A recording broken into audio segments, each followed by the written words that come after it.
अब हम प्रश्नावली 2 पर चर्चा करेंगे। परिमेय अपरिमेय संख्याएं मैं तुम्हें बता चुका हूँ, अब हम उससे आगे की ओर बढ़ेंगे। उदाहरण जो है हम उधर कर आए हैं, 2 उदाहरण कर चुके हैं।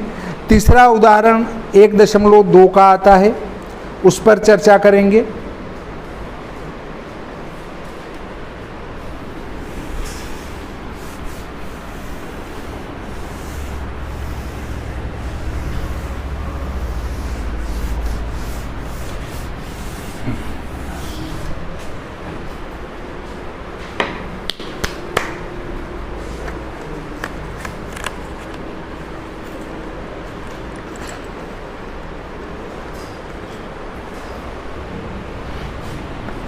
प्रश्नावली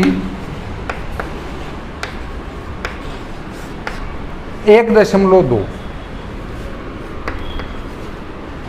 ठीक है। इसका उदाहरण नंबर 3 लेते हैं। उदाहरण 3 में लिखा है कि संख्या रेखा पर √2 का स्थान निर्धारण कीजिए। √2 का √2 कहाँ पर आएंगे, इसका निर्धारण आपको करना है। तो √2 हम ये एक संख्या रेखा खींचते हैं, यहाँ तक किसी को दिक्कत नहीं है। स्केल से एक रेखा खींचेंगे,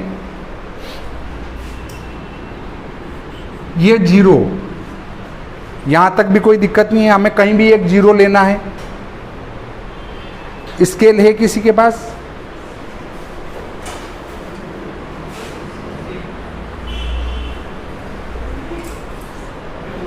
ये स्केल आ गई। देखो हमने ये संख्या रेखा खींची, अपने को छोटा काम करना है तो सेंटीमीटर की जगह इंच ले सकते हैं। जहाँ ये नहीं लिखा गया हो कि सेंटीमीटर लें, जहाँ केवल इकाई लिखी गई हो वहाँ इंच ले सकते हैं।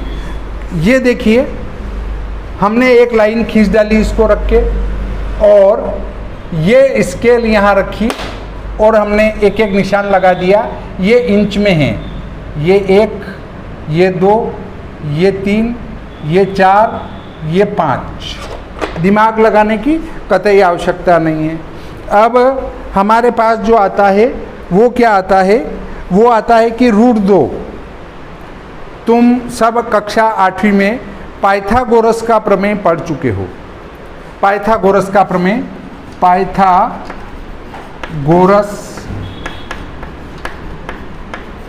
का प्रमेय, पाइथागोरस का प्रमेय कहता है कि कर्ण का स्क्वायर बराबर आधार स्क्वायर धन लंब का स्क्वायर। या हम ये भी लिख सकते हैं कि कर्ण बराबर √ आधार का स्क्वायर धन लंब का स्क्वायर।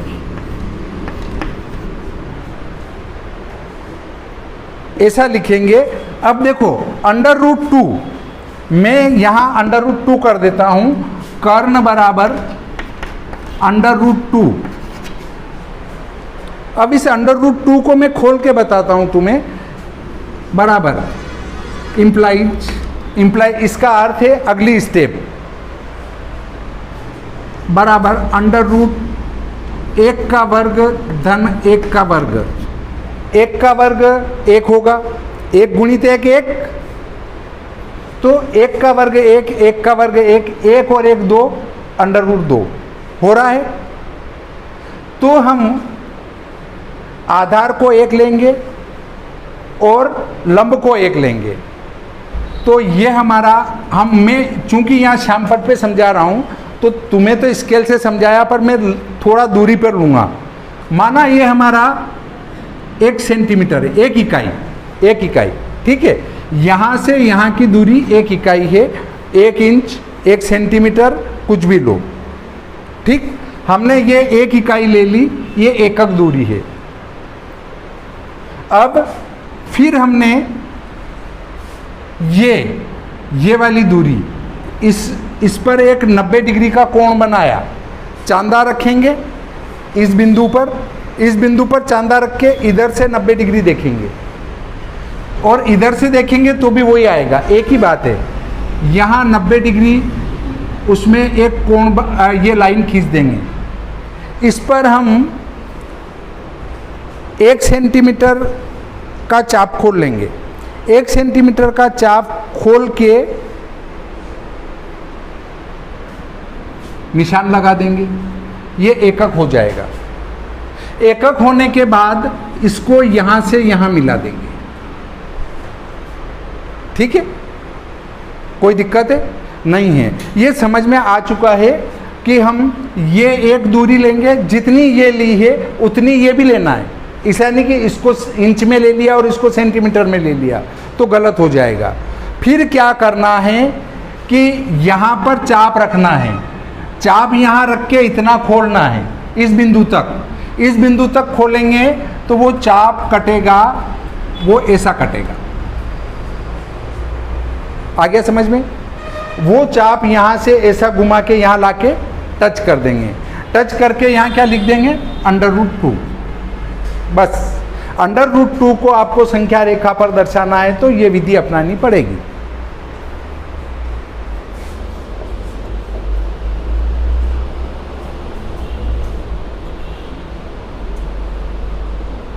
अब तुम कहोगे ये √2 कैसे हुआ, तो इन दोनों को जोड़ के वर्गमूल लेंगे तो करना आएगा तो वो √2 होगा। तो इस √2 के बराबर हमने चाप बना के और काटा तो वो √2 दूरी का ही होगा, ठीक। ये तुम्हारा उदाहरण 3 हो गया। अब आता है हमारा वास्तविक संख्या रेखा पर √3 का स्थान निर्धारित कीजिए। अब √3 का स्थान कैसे निर्धारित करेंगे उसके लिए भी मैं तुम्हें समझाता हूँ। इसको उतारना चाहो तो इससे उतार लेना, तुम्हारे काम आएगा ये। और मैं कोशिश करूँगा पूरी की पूरी गणित अपलोड कर दूँ मैं, और अपलोड यदि हो जाती है तो तुम जब चाहो तब ऐसे पढ़ाते हुए देख सकते हो। उदाहरण 3 पर हम विचार करें। उदाहरण 3, संख्या रेखा ये मैंने खींच डाली, ये 0 आ गया, कोई दिक्कत नहीं है। परंतु हमें अब क्या दिखाना है, √3 को संख्या रेखा पर दिखाना है। √3 को संख्या रेखा पर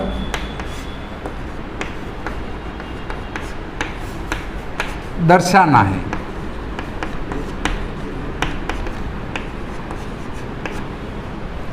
इसको संख्या रेखा पर दर्शाएंगे तो क्या करेंगे बताता हूं मैं तुम्हें। यहां तक तो तुम्हें पता है ये कैसे हुआ है। अब हम इसको हटा देते हैं, यहां 3 कर देते हैं। अब 3 में 3 को √3 को 2 और 1 के रूप में लिख सकते हैं।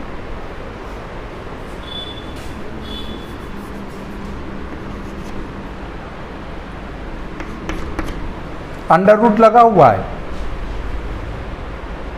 √ लगा हुआ है, इसलिए 2 और 1 को अलग कर सकते हैं। तो हमें √2 चाहिए और 1 चाहिए, 1 भी चाहिए और √2 भी चाहिए। 1 का वर्गमूल तो 1 हो जाएगा, इसलिए इसको तो बाहर निकाल सकते हैं, स्वतंत्र है ये।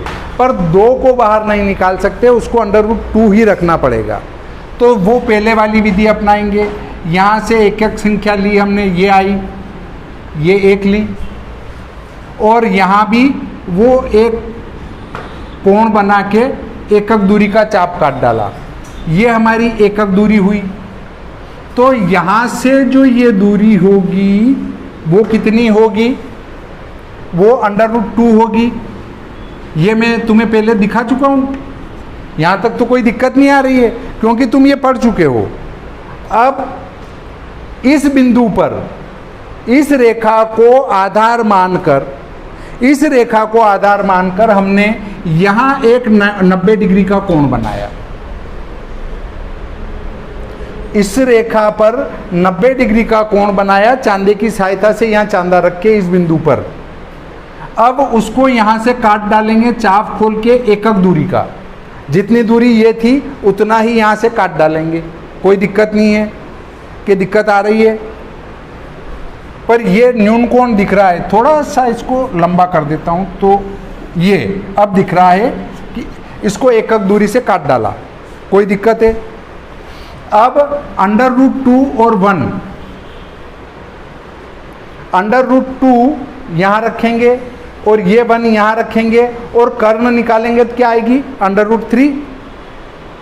अब इस बिंदु को यहाँ मिला देता हूँ तो ये कितना हुआ? ये √3 का हो गया। अब चाप खोलना है, चाप खोला, यहाँ पे रख के यहाँ पेंसिल रखी, खोला और उसको ऐसे काटा तो यहाँ कटेगा, डॉटेड लाइन में काट देना।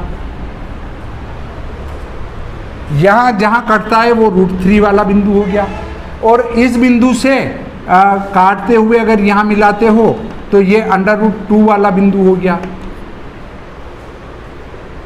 √3 को संख्या रेखा पर कैसे दर्शाएंगे, √2 को संख्या रेखा पर कैसे दर्शाएंगे, ये तुम पढ़ चुके, दोनों बता दिए मैंने, दोनों उदाहरण। और ये पाइथागोरस प्रमेय का उदाहरण देके बता लिया कि किस प्रकार से ये सिद्ध होगा। प्रश्नावली 1.2 का सवाल नंबर 1 आता है।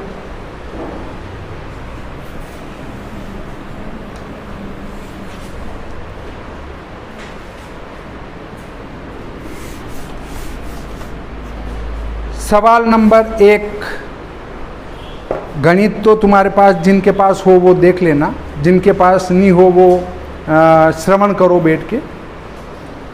नीचे दिए गए कथन सत्य हैं या असत्य हैं? कारण के साथ अपने उत्तर दीजिए। प्रत्येक अपरिमेय संख्या एक वास्तविक संख्या होती है, कारण सहित उत्तर देना है। तो सत्य है, क्योंकि सभी परिमेय और अपरिमेय संख्याओं का समूह वास्तविक संख्या बनाती हैं। एक तो काल्पनिक संख्या और वास्तविक संख्या, वास्तविक संख्या में सारी संख्याएं आ जाती है, ठीक है। अगला आता है संख्या रेखा का प्रत्येक बिंदु √m, करनी, इसको √m अपन कहते हैं, परंतु इसको करनी m भी नाम आता है। इसको क्या कहेंगे? करनी m, करनी m या √m। देखिए के रूप का होता है जहाँ m एक प्राकृत संख्या है, तो इसका उत्तर असत्य है, क्योंकि कोई भी ऋण संख्या किसी प्राकृत संख्या का वर्गमूल नहीं हो सकती। मतलब कोई भी ऋणात्मक जो संख्या है वो प्राकृत संख्या का वर्गमूल नहीं हो सकती है। अगला है प्रत्येक वास्तविक संख्या एक अपरिमेय संख्या होती है। जो प्रत्येक वास्तविक संख्या है वो अपरिमेय संख्या होती हैं, ये असत्य है, क्योंकि दो वास्तविक संख्याएं किंतु अपरिमेय नहीं हैं, ठीक है। अब सवाल नंबर 2 आता है, क्या सभी धनात्मक पूर्णांकों के वर्गमूल अपरिमेय होते हैं? सभी धनात्मक पूर्णांक, सभी धनात्मक पूर्णांक, ये सभी धनात्मक पूर्णांक है। अब इनके वर्गमूल,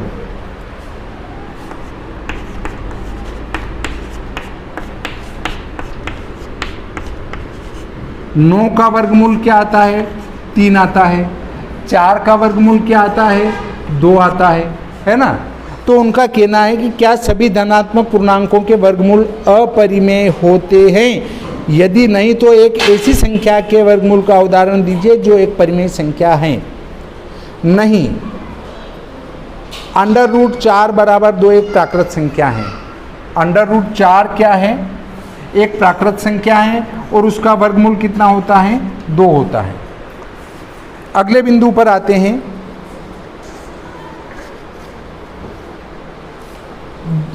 दिखाइए कि संख्या रेखा √5 को किस प्रकार निरूपित किया जा सकता है।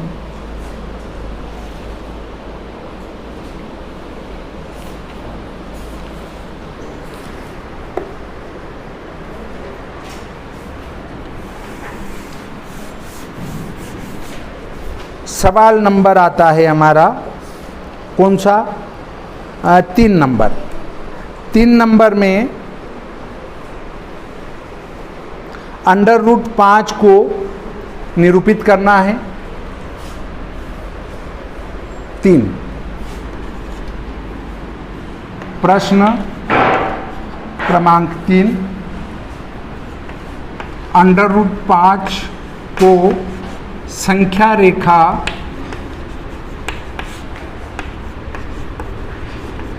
पर दर्शाना है।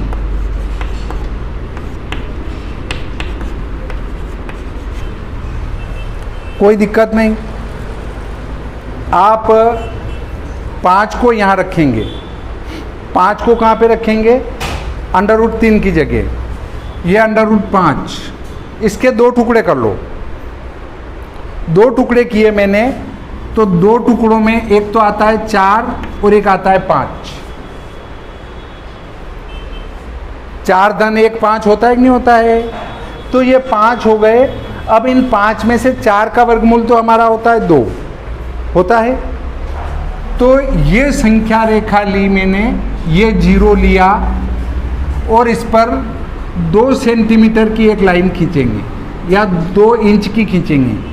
ये 2 लेंगे हम लेंथ, लंबाई यहाँ की 2 लेंगे आधार की। अब हमारे पास बचता है क्या, 1। तो इस एकक दूरी वाली ये एक 90 डिग्री का कोण बना देंगे। यहाँ पर ये 90 डिग्री का कोण बनाया और 1 इंच में लिया ये, तो 1 इंच से इसको काट देंगे। ठीक, अब इसको मिला दो इस 0 बिंदु से, कोई दिक्कत नहीं है। अब देखो ये 1 है, ये 2 है। 2 का वर्ग कितना होगा, 4, और 1 का वर्ग कितना होगा, 1। 4 और 1 5, 5 का वर्गमूल लेंगे तो कितना आएगा, √5। तो ये √5 की लंबाई की है। अब यहाँ पर चाप रखेंगे। चाप किसका, प्रकार। चाप का अर्थ क्या होता है, तुम्हारे पास प्रकार है। प्रकार क्या होता है, 1.5 टांग वाला। 1.5 टांग वाला क्या होता है, जिसमें एक पेंसिल लगाई जा सके। देशी जो भाषा होती है उसमें समझाने पर जल्दी समझ में आ जाता है। जो प्रकार होता है उसमें पेंसिल लगाते हैं, पेंसिल लगाकर वृत्त बनाते हैं, वो वाला। उसका तीखा मुंह यहाँ रखेंगे, पेंसिल यहाँ रखेंगे, इतना खोलेंगे। इसको खोलने के बाद यहाँ से हम एक चाप काटेंगे, इसके लाके टच कर देंगे।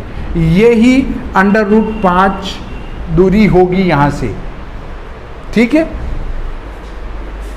खेलो खेलो, ये तो खेलने का टाइम है। कक्षा के लिए क्रियाकलाप, वर्गमूल सर्पिल की रचना। कागज की एक बड़ी शीट लीजिए और नीचे दी गई विधि से वर्गमूल सर्पिल की रचना कीजिए। सबसे पहले एक बिंदु O लीजिए और एकक लंबाई का रेखाखंड OP खींचिए। एकक लंबाई वाले OP1 पर लंब रेखाखंड P1 P2 खींचिए और OP2 पर लंब रेखाखंड P2 P3 खींचिए। अब तब OP3 पर लंब रेखाखंड P3 P4 खींचिए। इस प्रक्रिया को जारी रखते हुए OPN-1 पर एकक लंबाई वाला लंब रेखाखंड खींचकर आप रेखाखंड PN-1 PN प्राप्त कर सकते हैं। इस प्रकार आप बिंदु O P1 P2 P3 PN प्राप्त कर लेंगे और उन्हें मिलाकर √2 √3 √4 को दर्शाने वाला एक सुंदर सर्पिल प्राप्त कर लेंगे। अब देखिए, इसमें कोई बड़ी बात नहीं है। अपन इसको एक के बाद एक क्रम से खींचते जाएंगे।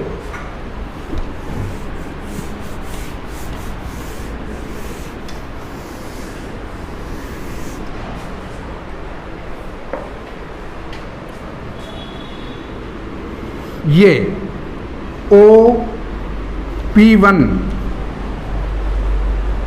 OP1 हमने एक रेखा खींची, इस पर एकक लंबाई की ये रेखा खींची, जितनी ये है उतनी ये भी, ये मैंने ज़्यादा लंबी खींच दी, छोटी कर देता हूँ, ठीक है, लगभग बराबर है, नापा नहीं है, इसलिए आपको ये √2 लंबाई का है, ये 1 का है, ये 1 का है। अब इस पर एकक लंबाई का और हम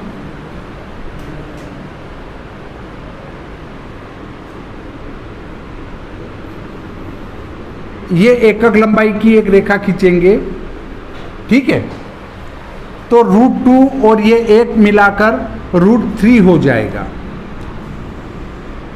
ये क्या, √3। यहाँ पर P1 है, ये हो गया P2, ये हो गया P3।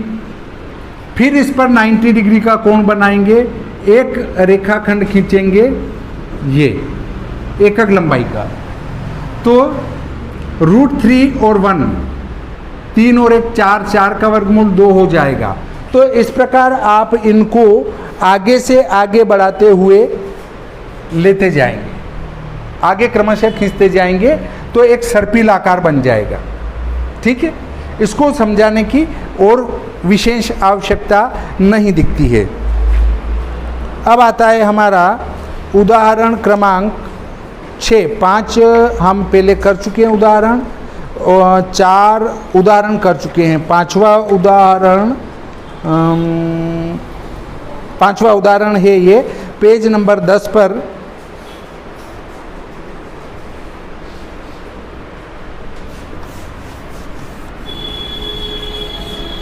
प्रश्नावली 1.3,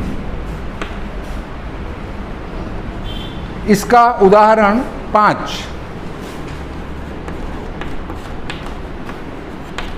इसमें इनने लिखा है 10/3, 7/8 और 1/7 के दशमलव प्रसार ज्ञात कीजिए।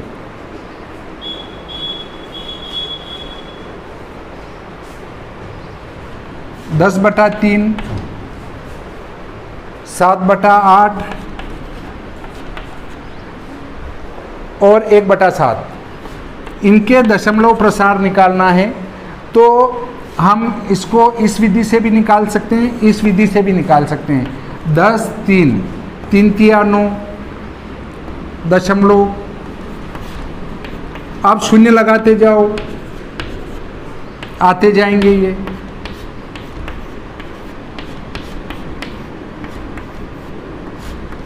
ऐसे ये डॉट डॉट लगा दो, और इसमें लिख के करना चाहो तो यहाँ लिख देंगे 10 और यहाँ लिख देंगे 3, 3 तिया 9, 1 बचा 0, दशमलव लगा दिया यहाँ पे, भाग नहीं जाए उसका दशमलव। भाग 9वीं में सिखाने की कतई आवश्यकता नहीं है, तुम पहले पढ़ के आई हो पुरानी कक्षाओं में।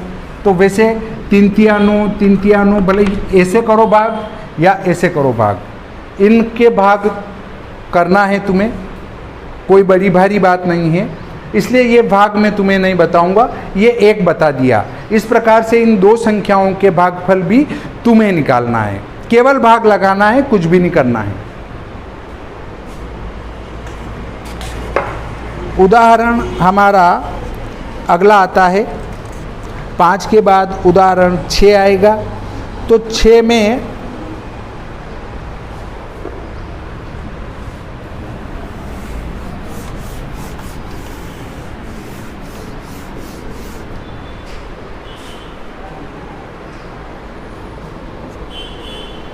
दिखाइए कि 3.1426781 एक परिमेय संख्या है। दूसरे शब्दों में 3.1426781 को P/Q के रूप में व्यक्त कीजिए, जहां P और Q पूर्णांक हैं और Q ≠ 0 हैं। ठीक है, इसमें कुछ भी नहीं करना है, कोई दिमाग लगाने की ज़रूरत नहीं है। पहली वाला बच्चा जो अभी पढ़ने आया है वो हल कर देगा। ठीक है, देखो उदाहरण कौन सा आया, उदाहरण 6, 3.1426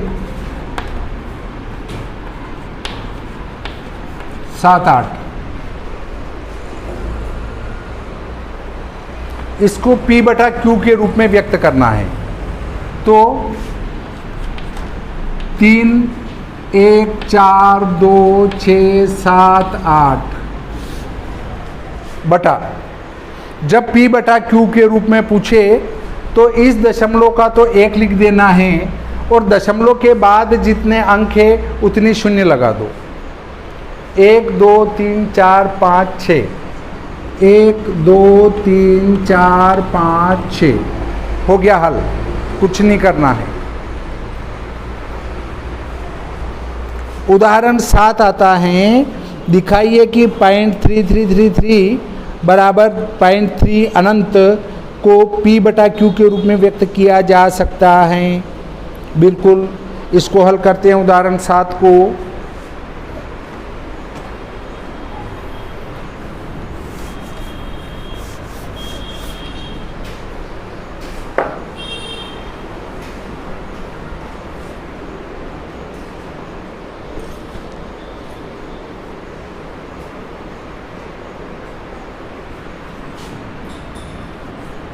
सातवां उदाहरण, माना x बराबर 0.3, इसके ऊपर ये लाइन खींचने का अर्थ है कि ये अशांत दशमलव है। अशांत दशमलव अर्थात ये 3-3-3-3 बार बार आएंगे, 0 के बाद 3-3-3-3 बार बार आएंगे। तो हमने इसके बराबर ये माना, इसको हटा दो और 3-3 कर दो भले अनंत तक, ठीक है। अब हम जो है दोनों तरफ 10 का गुणा कर देंगे, दोनों ओर 10 का गुणा करने पर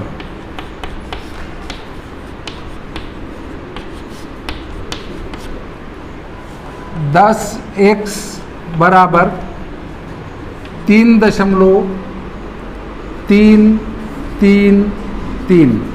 यहाँ 10 का गुणा करेंगे तो ये दशमलव 1 अंक पीछे चला जाएगा, ठीक है, और ये आगे तो आएंगे, ठीक है। अब जो है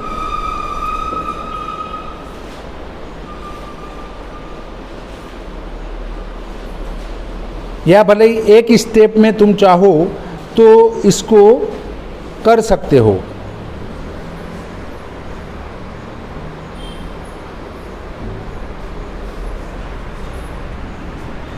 इसको तुम एक स्टेप और बढ़ाना चाहो तो भी कर सकते हो, जैसे 10 गुणित x और 10 गुणित 0.333,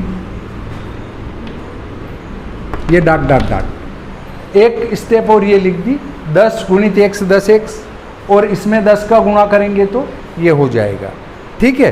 अब हम आगे हल करते हैं तो देखिए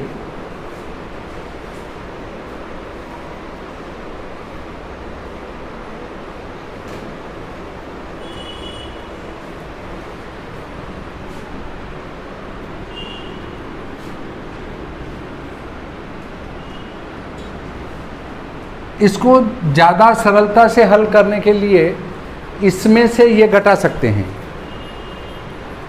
इसमें से ये घटा देंगे तो वो ज़्यादा आसानी से हो जाएगा, ठीक है।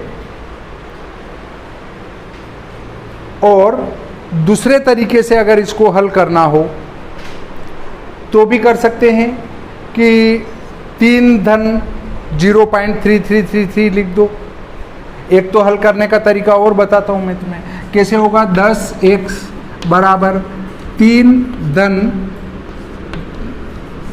0.333 डॉट डॉट डॉट। ये ऐसा क्यों लिखा? क्योंकि इसको बाहर निकाल लिया, इसको अलग कर दिया। कोई दिक्कत? कैसे निकाला? जैसे 1.2, तो 1.2 को हम ऐसा लिख सकते हैं 1 धन 0.2, ऐसा लिख सकते हैं इसको। इसको जोड़ेंगे तो वापस यही आएगा, 1 और 0 1 और 0.2 ऐसे कैसे। उसी प्रकार इसको मैंने अलग कर दिया, इसको अलग कर दिया। अलग करने से क्या हुआ, चूंकि विधि वो दूसरी वाली सरल थी, ये थोड़ी तुम्हें कठिन लगेगी, परंतु कोर्स में जो है वो ही पढ़ाना पड़ेगा। वो विधि भी मैं तुम्हें बता दूंगा। देखिए, तो 10x बराबर 3 धन, ये किसके बराबर है, x के, तो यहां x लिख देंगे। चूंकि 0.333 बराबर x ऊपर लिखा है, इसलिए हमने यहाँ x लिख दिया। अब x को आगे लेते जाओ, 10x ऋण x बराबर 3, तो 10 में से 1 गया तो 9x बराबर 3, तो x बराबर 3/9, 3 एकम 3, 3 तिया 9 बराबर 1/3। उत्तर 1/3। अब इसको अगर आसानी से हल करना हो तो उसका भी एक तरीका है।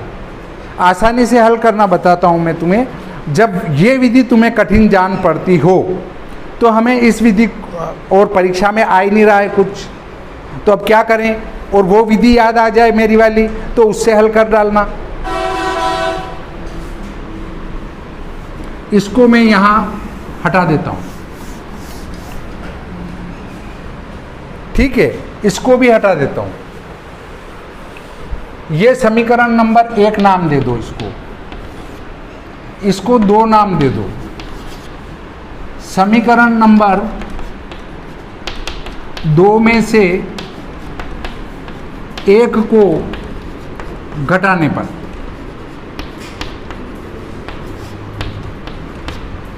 2 कौन सी है, 10x बराबर 3.333, जितना लिखो लिख सकते हो, और 1 कौन सी है, x बराबर 0.333, ठीक है।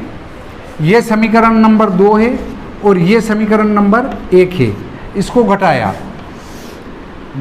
तो 9x बराबर, ये इसमें से ये 0 हो गया, ये बचे 3 केवल, तो x बराबर 3/9,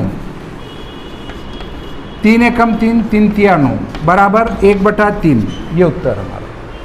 ये ज़्यादा सरल है, वो घुमावदार है, पर चूंकि कोर्स में वो है इसलिए उसको रट लेना और ये भी याद रख लेना। अगर वो विधि नहीं आती है तो ऐसी स्थिति में सवाल छोड़ के मत आना, इससे हल करके आना।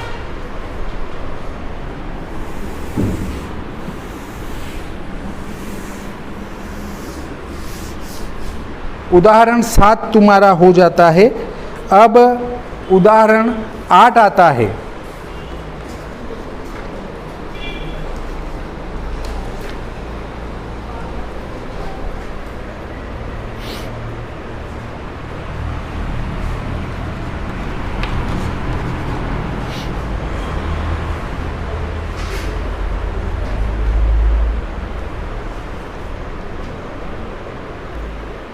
उदाहरण 8 इसमें आता है, दिखाइए कि 1.272727, ये आवर्ती दशमलव में 2727, 27272727, इस प्रकार से ये आवर्ती दशमलव में है।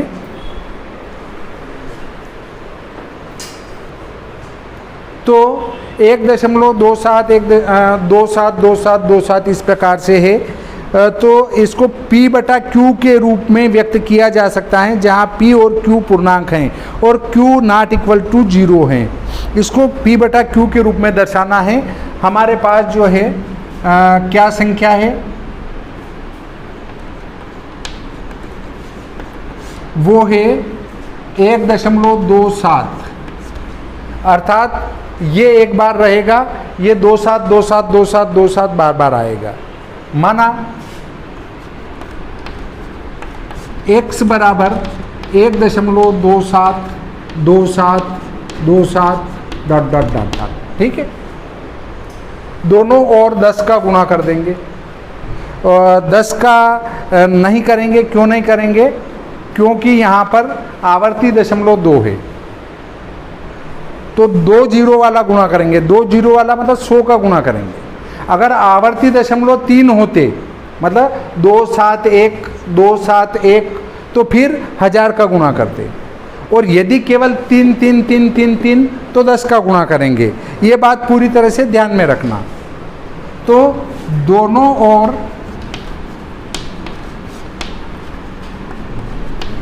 100 का गुणा करने पर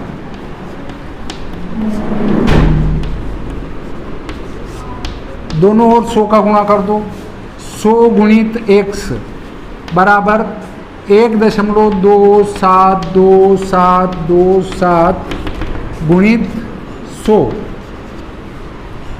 और ये हो गए 100x बराबर, ये 0.2 अंक पीछे आ जाएगा क्योंकि 2 शून्य का गुणा हो रहा है, तो यहाँ हो जाएगा 127.2727। ये लगातार आगे चलेंगे, ठीक है। अब इसमें से हम क्या अलग कर लेंगे? ये अलग कर लेंगे, ये अलग कर लेंगे, तो यहाँ कितने 126 बचेंगे। तो 100x बराबर 126 धन 1.2727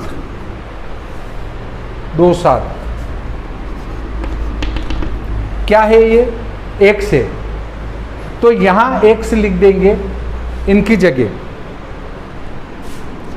100x बराबर 126 धन x आगे जाएगा 100x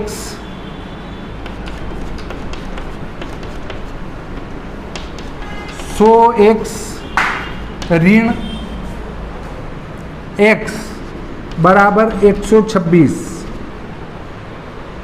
तो 99x बचेंगे। 100x में से एक x गया तो 99x बराबर 126, इम्प्लाइज x बराबर 126/99। ये उत्तर लिख देंगे हम। अब इसको उस विधि से हल करना हो जो मैं बता रहा था उससे, तो उस विधि से भी बता देता हूँ ताकि तुम आसानी से भी इसको हल कर सको। 100 का गुणा तो हमको करना ही है। उसके बाद इसको समीकरण नंबर 1 नाम दिया और इसको समीकरण नंबर 2 नाम दिया। समीकरण नंबर 2 में से एक को घटाने पर कोई गुणा भाग वगैरह कुछ नहीं करना है। ये 100x बराबर 127.272727, ये समीकरण नंबर 2 है। और ये समीकरण नंबर 1 है ऊपर वाली, 1.272727 डॉट डॉट डॉट, ये 1 घटा देंगे, ये ऋण ये भी ऋण, तो 99x बचेंगे। और ये पूरे में से ये पूरा गया तो पीछे 0 हो गया, दशमलव के पीछे। 127 में से 1 गया, 126 बचा, तो x बराबर 126/99। ये लिखा था पहले भी 126/99, और अभी भी यही आ रहा है। ये विधि सरल लगती है, वो विधि थोड़ी कठिन लगती है, तो इसको हम हल कर सकते हैं बड़ी आसानी से।